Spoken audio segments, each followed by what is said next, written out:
bod manok mat yang manjoy bandido maru panyayo un kwel kululu un kwel dengarie bandido maru panyayo kwajo wol kwajo yen kwaja chingi kwajol kwaj mangwo bandido maru panyayo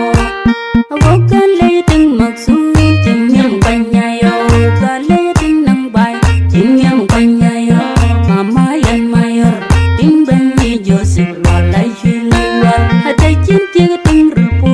ke moinde cholere timana yan mayor ke wai Joseph walai shilwal hata cinti ting maksud ke moinde cholere timana Joseph walai shilwal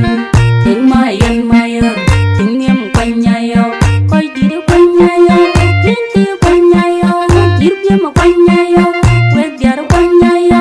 diskor panyayo wegalang taripat bandido maru panyayo yang kwai de cinti panyayo bandido maru panyayo panjo kagatun panyayo bandido maru panyayo pan kong nyali pingkan panyayo bandido maru panyayo maju ke inya nyade ke inya mori gogwa jungo cholo madu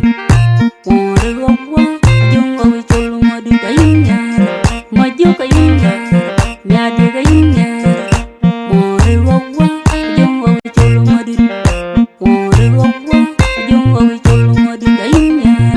maju ke inya nyade ke inya andai un chawang no malong bare gazalda lengi du panyayo andai un jaloi digalong bare gazalda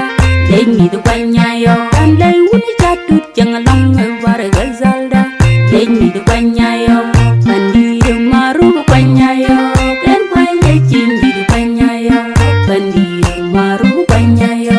bandido maru panyayo kan panya cinti du panyayo bandido maru panyayo kan panya magong panyayo bandido maru panyayo panjo kagatun panyayo bandido maru panyayo